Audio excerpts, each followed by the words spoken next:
Thank you for being so considerate. Okay, this is the Historical District Commission meeting. Today is Tuesday, January the 15th. Pursuant to the open meeting law, any person may make an audio or video recording of this public meeting or may transmit the meeting through any medium. Attendees are therefore advised that such recordings or transmissions are being made whether perceived or unperceived by those present and are deemed acknowledged and permissible. First item, roll call. We are missing Kristen. And we have 2 vacancies.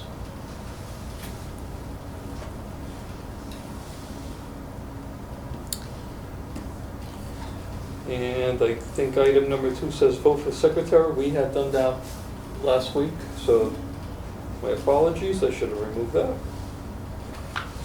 Next item, item 3, general business, approval of minutes. There are 2 minutes that we are to review. The first one, November 20th, 2018. I motion to approve the 11/28. I have a motion, is there a second? I'll second. All in favor? Aye. Any opposed? The next set of meeting minutes is for December the 18th, 2018. I motion to approve them. Do I have a second? I'll second. All in favor? Aye. Any opposed? Next item, budget. Expenditures, gifts, and donations, we have received none. Item B, open bank account, that is still ongoing, now for over a year. Next item, item 5, public input. No public input. Next item, item 6, public hearings and determinations, we have none. And I am going to, actually, item 7, advisory review. I'm going to ask that someone make a motion that we move item F first, which is properties in violation of working without obtaining a certificate of appropriateness, non-applicability, or hardship. Do I have a motion? I'll make a motion to move it. Do I have a second? Second. All in favor? Any opposed? Thank you. If you can state your name and the address, and this is in regards to 618 Rock Street, Antioch School. John Frost, principal of Antioch School, 618 Rock Street. Hi, John. How you doing? Thank you for attending our meeting. Sure. So as you're aware, we had sent you a letter asking you to come before our meeting. Because on a couple of occasions, there's been work on the property without first coming before this board. Correct. I know we've had a conversation on the phone, but I just wanted to give all of the members an opportunity to ask questions. Sure. If we need to. So the discussion that we had is that moving forward, any future work on the exterior of the building, Right. you're going to come before this board to get a certificate of applicability. Sure. We've discussed that there are maintenance items that you do not need to come before this board. And I think you had indicated you're looking to do some work on the driveway. Right. So some items like that, we might not need to have a public hearing. We will just make a determination and offer a certificate in that case. Right. But for the work that was previously done, I believe a year and a half ago, Right. The first item, I believe, was there was work on the exterior windows. Windows. We got the windows and then we got the roof. When we got the permits, I just didn't know we were. So on the windows, did you installed vinyl windows correctly? Right. So we removed the original windows and put vinyl Right. windows in its place. And the most recent one was work on the roof. Got the roof redone. Yep. I do know that with the windows, when we approached the people that were replacing the windows, the certificate that was given the approval was expired. The Is it The the building building certificate? yes, the building permit Oh.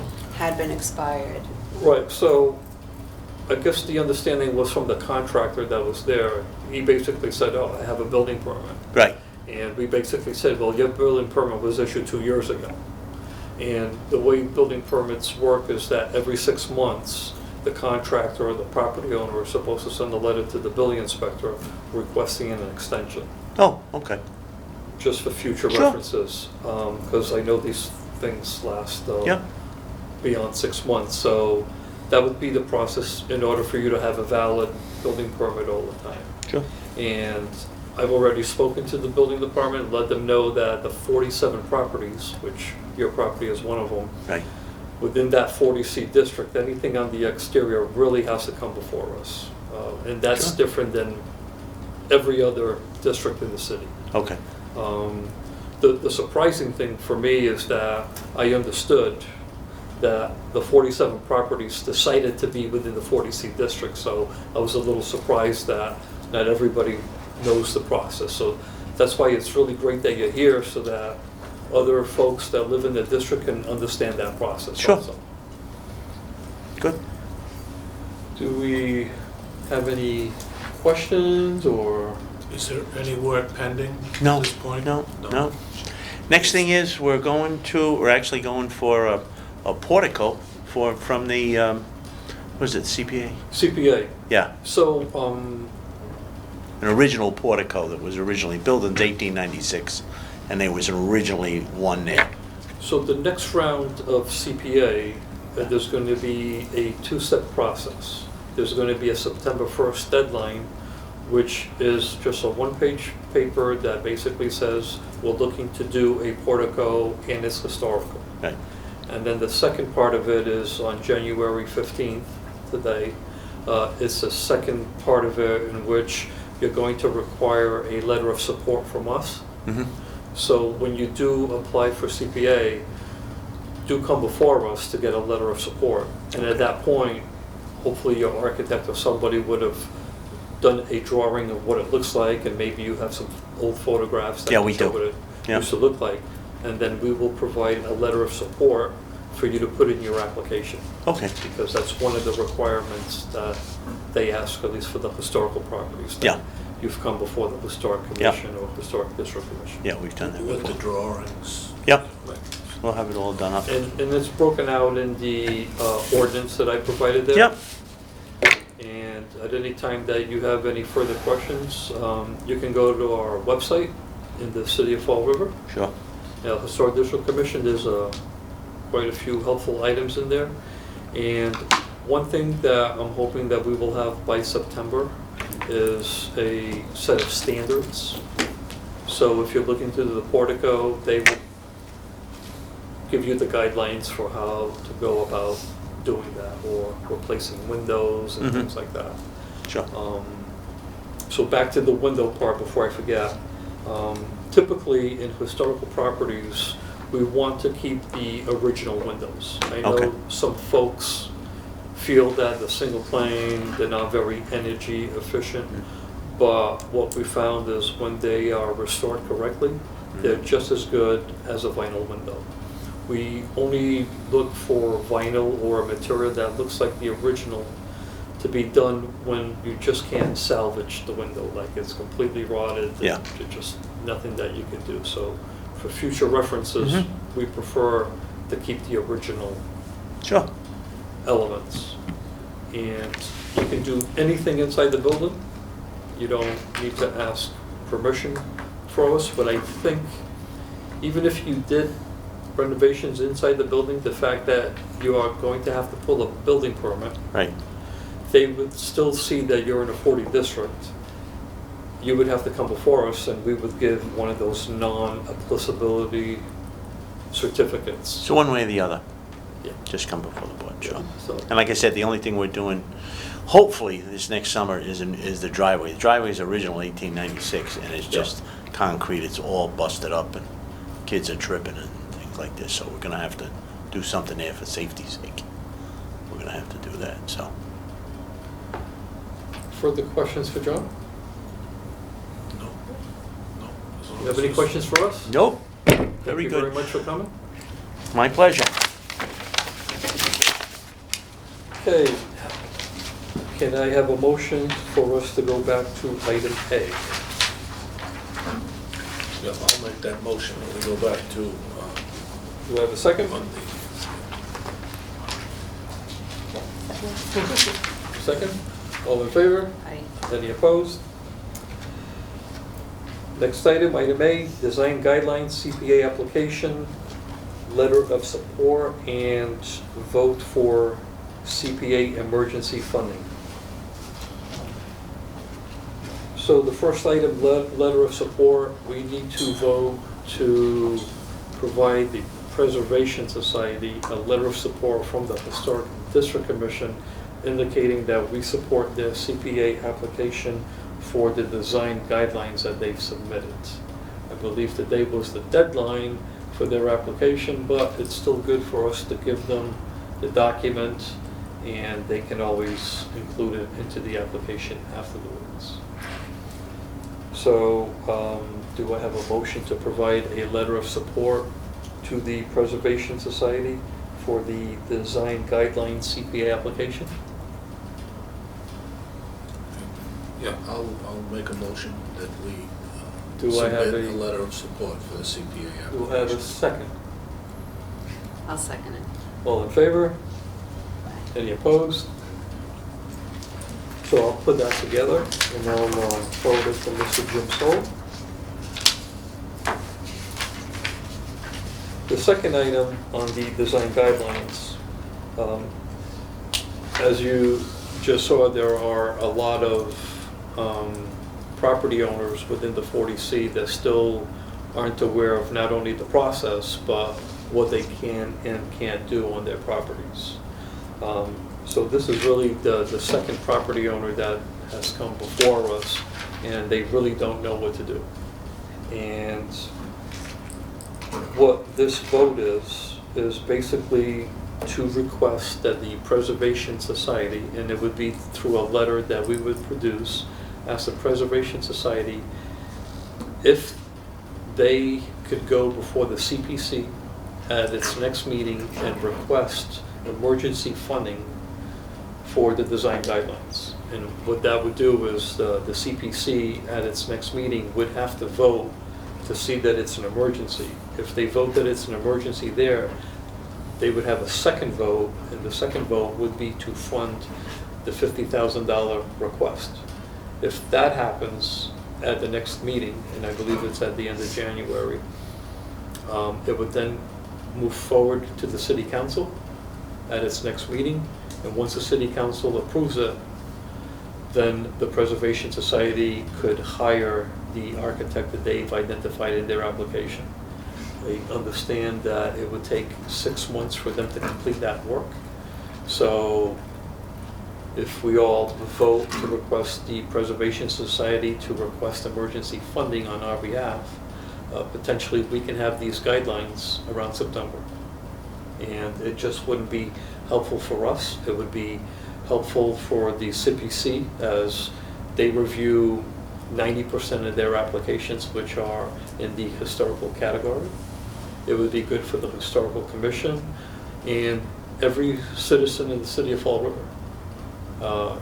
Not only people that own historical properties, but if you own an old property, you can go into these documents, and these documents are going to give you a lot of great information on how to maintain your property.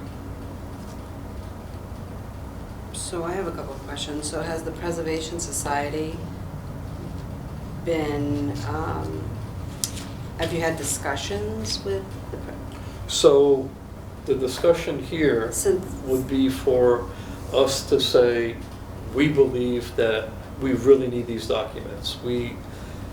This ordinance has been in place since 2014, and we are not able to produce these documents. We are having property owners come before us, and other than us giving them direction when they show here, there is nothing available for them to follow.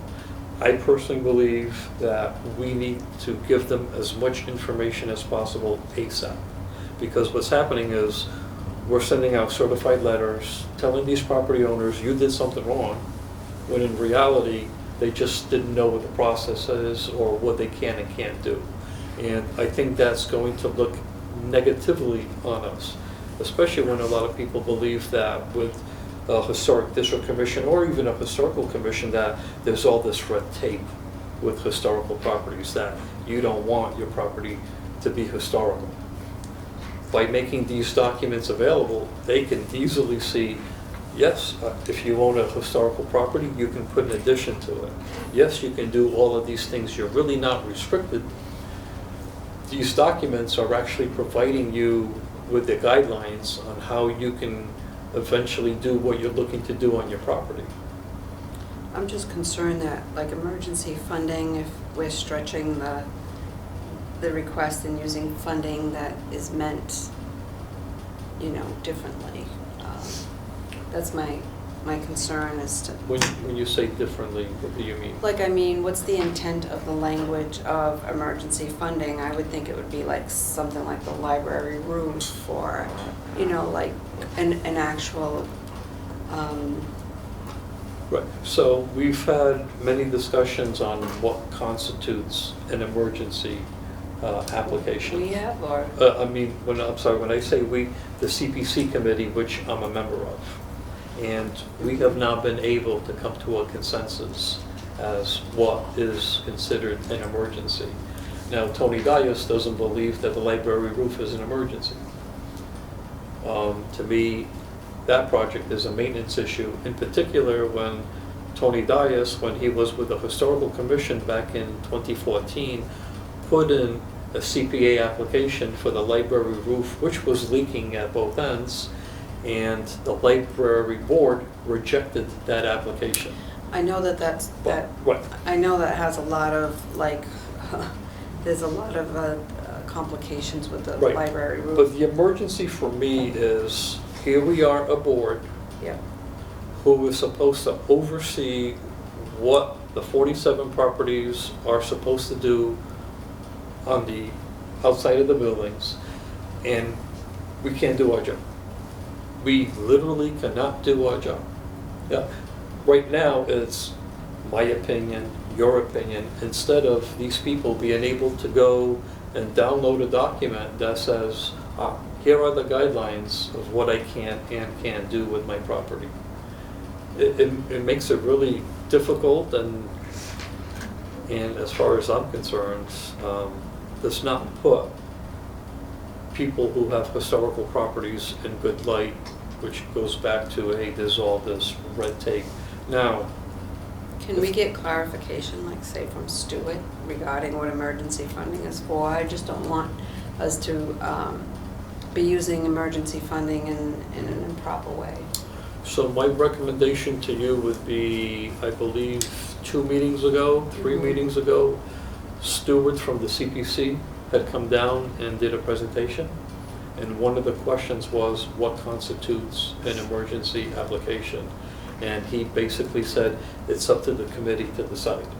And the committee has not decided what constitutes an emergency. So for example, when I was on that board, an emergency was the Oak Grove Cemetery gate. They went out to bid. The price came back from the contractor way higher. The only way they were going to be able to restore the gate, the entrance, was to come before the CPC, ask them for more money. So their emergency was, we need more money from you. So we voted that was an emergency.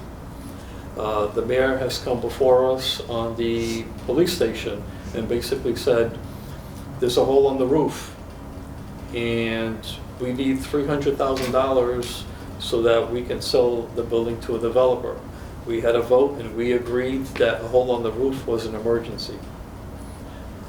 Part B was, who was the developer? Well, we never got an answer, so that didn't move beyond that. But we've had all kinds of emergencies. We had Chris Gallagher come before the CPC looking to replace the roof in the Veterans Center because of an emergency. My response was, well, an emergency is when the building department comes in and says, you can't be in the building because it's unsafe.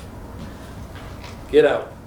So that was Tony Dias's interpretation of an emergency, but not everybody agreed. So we left it on a as-need basis. So my opinion is, we have nothing to lose if we ask the Preservation Society to go before the CPC to see if they agree that this is an emergency application. If they disagree, So the vote here is for us, and then it goes before the Preservation Society, and they could opt to not, the vote here would be Request for an us to write a letter to the Preservation Society, basically indicating that we really need this document ASAP. It's critical. We are asking them to go before the CPC at its next meeting and request an emergency funding of their application for our design guidelines. If the Preservation Society decides not to do it, that's on the Preservation does Society. every local historic district have guidelines that we're applying for? Because, I mean, in developing the local historic district, I mean, I was involved in it. I believe that there were many that didn't even have guidelines.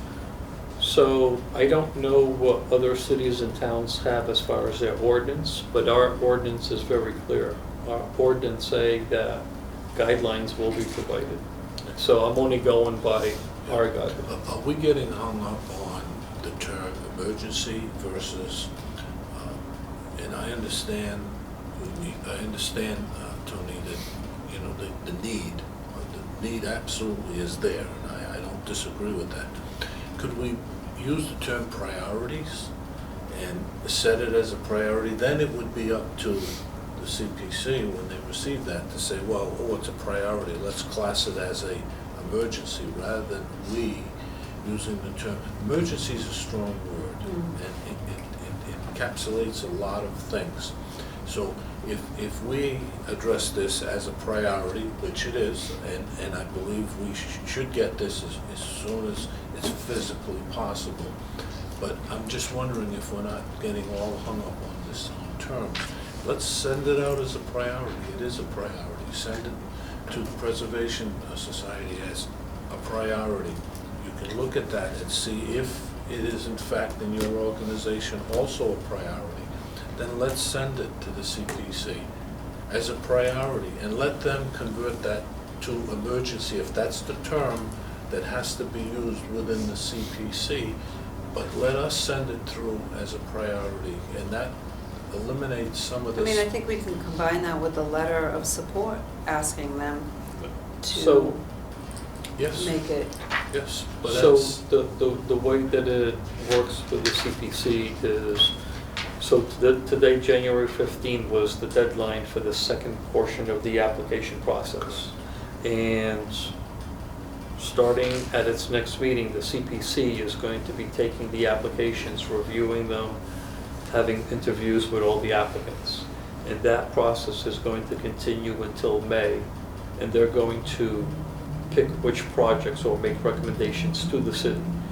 The only way to have your project, even if it's a brand new one, come before them, is through the emergency application process. If we say priority, they're going to say, yeah, we agree it's a priority. We will meet with you first, and when we make our decisions in May, we will take that into consideration. When someone comes before them as an emergency application, what happens differently is they have to vote on it. One, that's an emergency, and then secondly, they have to vote to fund it there, that day. If they vote and say, yes, we agree this is an emergency, even though we could write a letter to the Preservation Society saying, you know, okay, this is a big priority for us, you know, but I would be hoping that the Preservation Society would be requesting an emergency application based on a letter to have that opportunity. If they vote again, yes, it's an emergency, that's part one, then they're going to have to vote to fund it. They may choose not to fund it at that point, and they'll say, we will then make a decision in May with all of the other applications. But if we're so we're lucky enough. saving, how many months? Like maybe 4 or 5? So the CPC will not make recommendations to the city council until May, because I guess there's a June deadline of when they have to have these. So if the CPC reviews this application in May, agrees that it's going to fund it in May, there's not going to be an approval until July or August, where the money will be available. So that means that at that point, if we're lucky and we're funded, it means we won't have our design guidelines until Christmas or 1 year from today. If the Preservation Society goes before the CPC at its next meeting and makes a case with the help of our letter, and they agree that it's emergency, because this document would also help the CPC, because like I said, 90% of their applications are historical, and these guidelines are telling them, all of those applications, this is what they need to be doing, so it's also critical for them. Does the CPC have the ability to see a project before them and identify it as an emergency? Like, so that they can, That's what I'm relating to. If we send it through, and then once it gets to the CPC's desk, they look at it and they say, let them, or let that group categorize this as, it's an emergency. Let's put it in our emergency category and do the voting and expenditures accordingly. Well, and this is just the process. The Preservation Society would need to notify the chair that they have an emergency application that they need to be included in the agenda at the next meeting. That has to be the language in order to be included in the agenda. Any letters of priority, the answer is going to come back, well, why wasn't that in your January 15 application? well, can a board member of the CPA, CPC state, I'd like to put this on the agenda as an emergency? Like if they recognize it as one. Like, so say you're sitting at the board and you say, I'd like to move this forward as an emergency.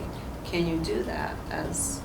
I'm thinking that anyone on the board can say, hey, this application looks like it is an emergency, but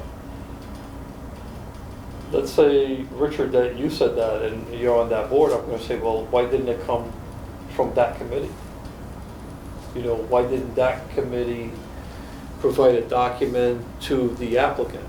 Because what we have is the Preservation Society is submitting this application on our behalf. And the reason that we did that is if this board put in the application, the process would be that we would need to put an RFP out, a request for proposals, which doesn't guarantee a particular designer, a particular look of document that we identified that the city of Newton did.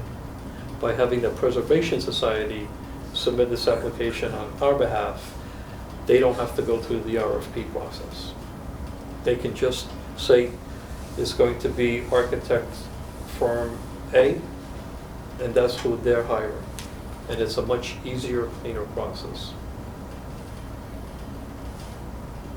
So really what we need right now is to send a letter to the Preservation Society. Yes. And then the Preservation Society, based on that letter, Well, they Yes. would have to vote. They would have to, if that's the process, they would have to vote at their next meeting to take it before the CPC as an emergency application. If the Preservation Society feels that it's not, it stops right at the Preservation Society.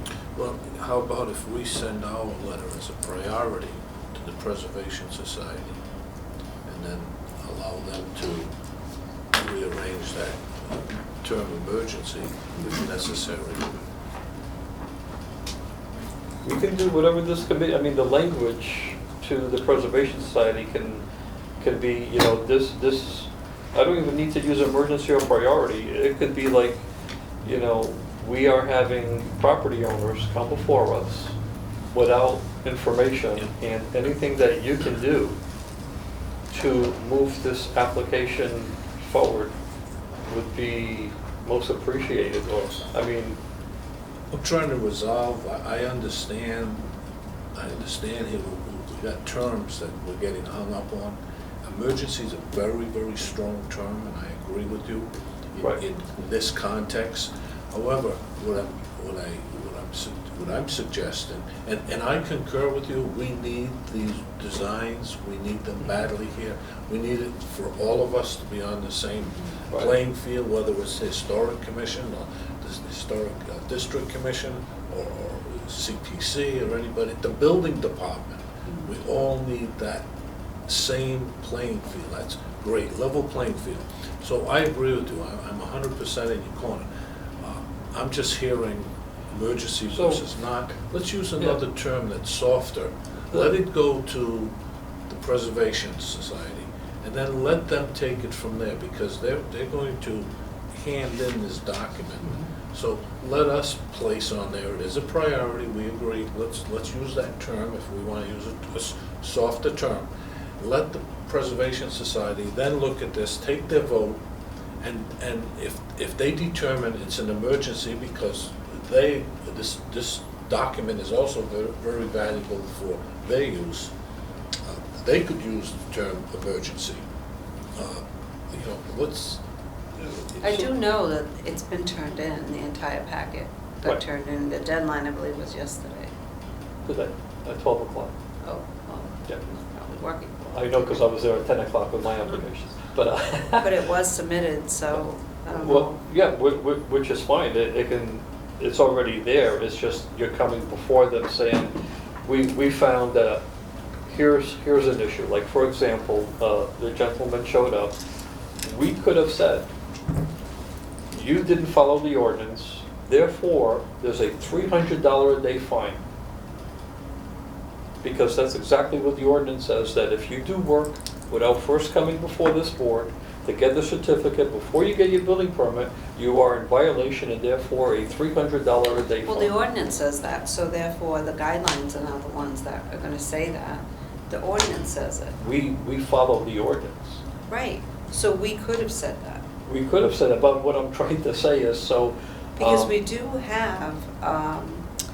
do have that it's windows, exterior, I mean, there is some, it's just not detailed like we're hoping the guidelines are gonna be. So I get it, and Yeah. I'm fine submitting a letter to the Preservation Society for them to, I mean, they're the ones putting the application forward, and it's the first I'm hearing of this. I'll tell you, it's, if we're looking to get this document by the end of the summer, this is the process. If not, it's gonna be 1 year from today. I'm going to make a motion that we submit a letter to the Preservation Society stressing the importance of these documents and the importance of the documents as a citywide tool, as a commission tool, but set it as a priority. It's a priority for all of these other venues to utilize these design documents, and then allow the Preservation Society to do what they have to do, take their vote, and then submit it. Now, they can add their own cover letter to that, and maybe that cover letter will say it's an emergency. They might feel stronger in the terms that are used. But I will make a motion that we do get a letter out, that we utilize a softer term, like an emergency, a priority, that these documents, da-da-da-da-da-da. I have a motion, is there a second? Second it. All in favor? Any opposed? Okay, thank you.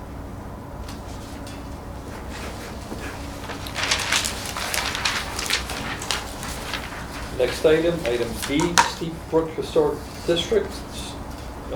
So I'm still working on that. Next item, Border City Mill Historical District proposed. I believe at the last meeting, I provided you all with a copy of the boundaries. Is everyone good with those boundaries, or they still want to review it further? So does that mean that we now create a subcommittee or study, our own study group, and start the process of documenting all of those properties to create a report that would then go before the city council for their Great, review. yeah. Is there an opportunity to maybe involve Roger Williams again to help with the study of the buildings? We have three districts. I mean, anything that they could help or anybody else would be great. We saw a presentation that they made, and it was a very intense, in-depth presentation involving the 4th Street area, Corky Road. the Corky Road, and that was well done, well documented. A lot of deep thought and work went into that and research. So if we could approach that same department and see if they would help us in pulling these other districts together, it might be a... So we have identified, I believe, 3 historical districts: Steep Brook, Border City Mills, and a new Quikasham Valley Mills. How many properties in the border city mills? I did not count that. Okay. This is gonna be an incredible amount of work. Yes. So, it's gonna involve a lot of time. So you're asking for a subcommittee of this committee? Or maybe the neighborhood group could help, or We- it's gonna be like Right, we can really do, hands on deck. we can do anything now. Before, when there was no 40-seat district and no historic district commission, the process was a lot more, how do you say, strenuous. Don't you need Form Bs for every building?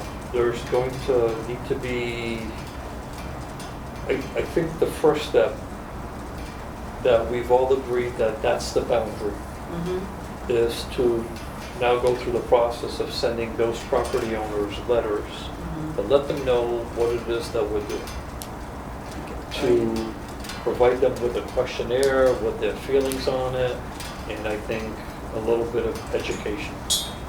And I think once we get feedback from that, those borders that we've created today might shift based on the responses. Mm-hmm. And then at that point, with a border that we feel very confident based on the responses, now we identify the buildings and we have to do Form Bs for every single one of those properties.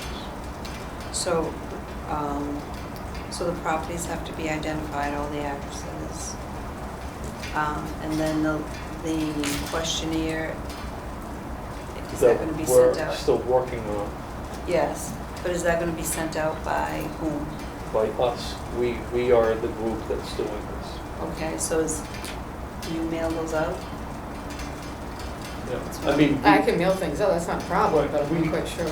right, we can have Roger Williams work with us, but we are. in Well, I charge think of they it. should come into play when it comes to the Form Bs. Exactly. That's where their value is going to be. I mean, they can start at Major any issue, time, and major I mean, progress. it's not a waste of time to do Form Bs on any of the properties. So I would say right now, Kristen and Connie are in charge of the verbiage of those The documents. question, The questionnaire, and I think the letter also.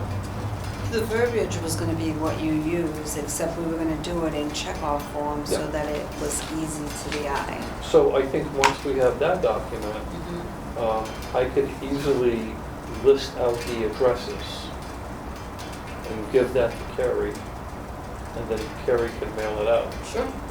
That's not a problem. But I think the first step is to get the questionnaire and the letter finalized. Once we do that, we know right now that the Border City Mill, we're ready to send letters to them. What I haven't done in Steep Brook is provided you with that boundary. So Steep Brook is not ready. Quikasham Valley Mill, we have an existing historical district there with a clear border. Because we are sending those exact property owners a letter, we might want to consider moving the border outward a little bit. That'll be for us to decide, but right now, Border City Mill is the only one that we've identified based on the map that I provide you that is the border. So this questionnaire will be targeted to the Border City Mill project.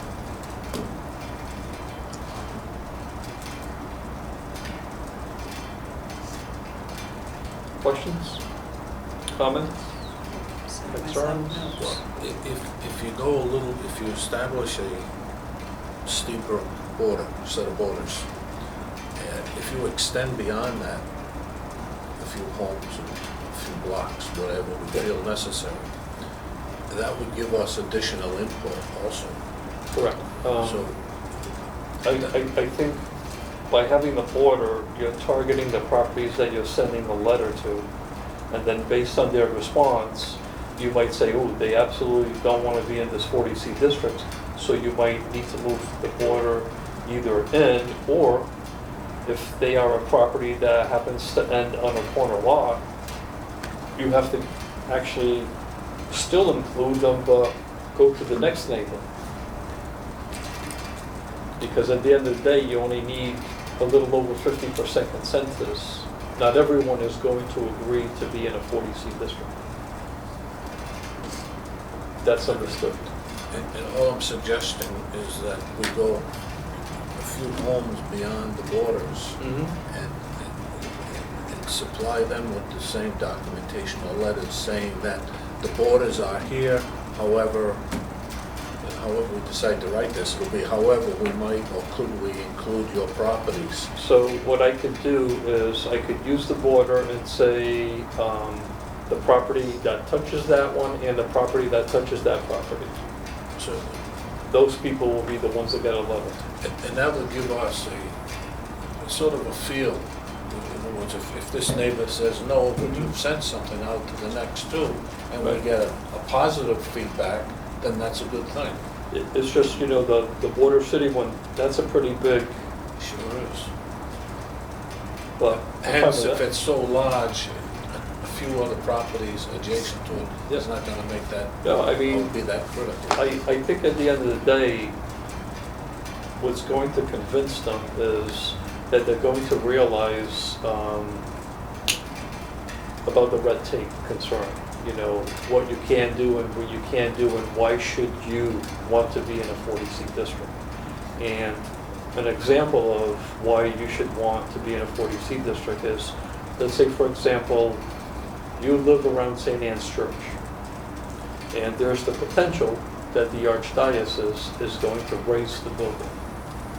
You would want to be in a 40C district because the Archdiocese of Fall River, if St. Anne's wasn't a 40C district, would need to come before us and ask us to allow them to demolish their building, and we would have to vote if we're going to allow them to do that or not. Only properties within a 40C can be prevented from demolishing their properties. There's a lot of incentives essentially, right? In that particular case, like what's the church right now that they're in the process of demolishing? Immaculate Conception. Yep. So those property owners around the church who have gone to that church all their life would potentially say, wow, you know, I wish this wasn't a 40C district. And at the end of the day, what is it? It's you're looking to maintain things exactly as they are. Okay? So within that 40C district, let's say there's a gas station in there. There's no gas station that's historical. But when they do look to do renovations or additions, they're going to come before you and you're going to say, no, you're not going to have this big, you know, sign going around, and we're going to request that you do something a little more different that's more respectful to all of the other buildings. Or in some cases, like for example, Kennedy Park. Across the street was the St. Louis Church that they demolished. And somebody had planned that they were going to put the Holy Ghost Museum. They were going to build a brand new structure. That fell through. Now we have a developer that's going to do 5 single-family homes. So here you are in Homestead Park, where all of the boundary buildings are 2-story buildings, 3-story buildings. And then you're gonna have these single-family ranches sticking out like a sore thumb. If that was within a 40C district, that developer would have come before this committee and we would have said, no, you can't do the raised ranch. We are looking that you maintain that 2-story look all the way through. So you have to go back and redesign. So there are advantages and disadvantages. The disadvantages, yes, you have to come before us. One of the other advantages are we can help them better than the contractors. These contractors are used to throwing up these houses in 6 months. You know, that we can make recommendations. There's historical tax credits, there's CPA, there's all of these things that we can provide for them that they currently don't. The red tape, my response to that is, you can own a house anywhere in the United States today, and there's this thing called zoning, and it prevents you from extending your property out beyond the side 10 feet, rear 10 feet, in front 25 feet. Prevents you from going 15 stories high. So the red tape that they think that exists within a historical property already exists on their properties. They just don't want to admit it. They don't want to acknowledge it. It's there. You just can't do anything with your property. You have to go before a building department. Submit an application. They look at the zoning and those regulations. So, but I think once we make these things understood and talk about them and answer questions, it might make sense for some neighborhoods, others, maybe not. I know Border City Mill, they regret not being within a historical district. And I believe in the 80s, they said, no, we don't want it. This is the only group of mills that aren't in a historical district. They don't qualify for historical tax credits. They don't qualify for a lot of things because of it. So, anyway. So with Border City Mills, the order right now is defined. We're going to wait The questionnaire. until the questionnaire and the letter. And then once we do that, I will identify the properties within those borders plus 2 properties beyond it for us to send out a mailing. And that's true of the Quikasham Valley Mills Historical District. So right now, Steepwood, Border City, and Quikasham Valley Mill. And for those who don't know what the Quikasham Valley Mill Historical District is, it's the entire mill complex, I believe, on Quarry Street, North Quarry Street, Walmart, across the street from Brighton Avenue. There used to be a large mill complex there. I think they've built a lot of single-family and row houses. So that's the existing historical district. Any further questions, comments? Next item, merger of the Historic District Commission and the Historical Commission. So at the last meeting, discussion is that this is, I guess, an ordinance or some city agency to be discussed. No one has asked me to come before them. But as I indicated at the last meeting, only the Historic District Commission can also be a historical commission by the vote of the City Council.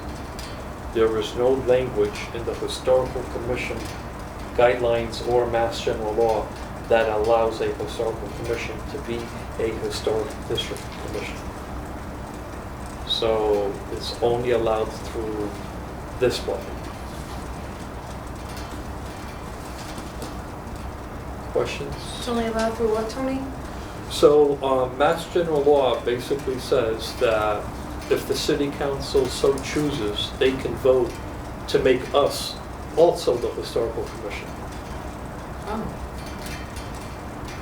But that means that we would be merging with the Historical Commission. So we would be called the Historical Commission, but when you have an applicant who lives within a 40C, we would then revert to the Historical District Commission.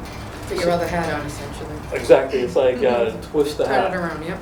We would be called the Historical Commission, so that it's not confusing for the public. Because Sure. right now, they're like Historical Commission, Historic District Commission, Historical Society, Preservation Society, you know, so it's confusing. So I'm in favor of the merger, based on the fact that the Historical Commission is fully, it has all of its members, all 7 seats are occupied. We are 2 seats short here. Catherine and I would be the 2 odd pieces. So I would resign immediately, and then we would need to figure out one other person would need to leave that board. What could happen is you would have the 7 board historical commission members, and then there are 7 alternates. So between Catherine and the 7 people in the historical commission that currently exists, one person from there would have to be an alternate. And the way that that works is someone doesn't show up. If the alternate is sitting in the audience, they would come and take that person's spot, and they would be able to vote. Alternates cannot vote on anything unless they're taking an open seat. And the chair is the one that selects which alternate would come. So all 7 of them that could be there, depending on what the topic is, they might say, person number 1, please come up. And that would be your 7-member historical commission board. So I'm in favor of it. I think it's a great idea. It makes it less confusing. I'm all for it. Questions, comments? Next item, item G, letter to property owners within the 40C, the draft, and you and Kristen are working on that. On the letters to the property owners? So this letter, No, I oh, thought- this is a no, 40C no, no, no, no. district. We were I going thought to you- have, I thought you had already created it. I did, I think the way that I left it was you were all going to take some time to read it and then get back to me if you thought that any language needed to be changed, because I I don't think think you I, shared it yet. at the last meeting. At the last meeting, I think you told us that you had it. 2 meetings ago, I said that I had it, and I forgot to bring it, but the last meeting, I provided everybody. And I believe your comment was, there you go again, 3 pages, it's too long. I do recall that comment, actually. Well, that could apply to many things that Tony does. And I think my comment was, I'd like to be as clear as possible, so I will copy everybody through an email again, so that you have an opportunity to review it. Did you send it electronically? No, Oh, I had a okay. physical copy, but this time I will send it electronically so that everybody has it. You do not need to respond. At our next meeting, you can say, nope, Okay. it's 3 pages, it'd be better if it's down to 1 pages, and And this here's was my at our recommendation. very last meeting that you gave Yes. it to us? Yeah, it's okay. Okay. So I will send an email. Questions, comments? Next item, new business, open discussion. Anything anybody would like to add for our next meeting? Okay, so the next meeting of the Historic District Commission is Tuesday, February the 19th at 7 o'clock. Do I have a motion to adjourn? A motion. Is there a second? All in favor? Any opposed? Thank you, everyone. Thank you.